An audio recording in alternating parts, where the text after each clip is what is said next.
कार्तिक मास महात्म्य कथा अध्याय 20। मां शारदा की प्रेरणा। स्वयं सहाय। कार्तिक महात्म का लेखूं। ये 20वां अध्याय।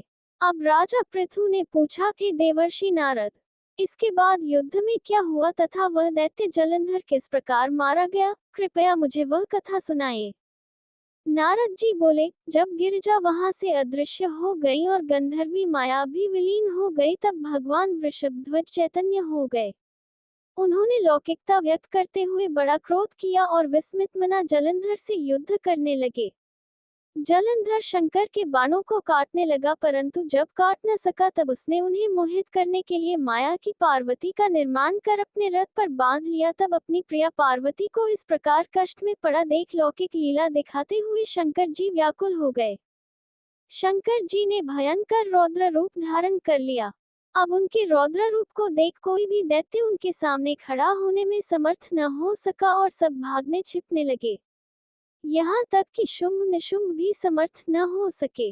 शिवजी ने उन शुंभ निशुंभ को शाप देकर बड़ा धिक्कारा और कहा, तुम दोनों ने मेरा बड़ा अपराध किया है। तुम युद्ध से भागते हो, भागते को मारना पाप है। इससे मैं तुम्हें अब नहीं मारूंगा, परंतु गौरी तुमको अवश्य मारेगी। शिवजी के कहने पर सागर पुत्र जलंधर क्रोध से अग्नि के समान प्रज्वलित हो उठा।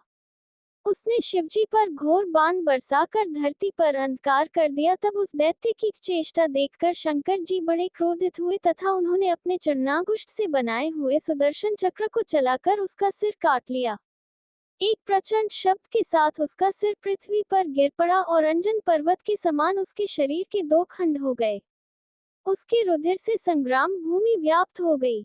शिवाज्ञा से उसका रक्त और मांस महारौरव में जाकर रक्त का कुंड हो गया तथा उसके शरीर का तेज निकलकर शंकर जी में वैसे ही प्रवेश कर गया जैसे वृंदा का तेज गौरी के शरीर में प्रविष्ट हुआ था।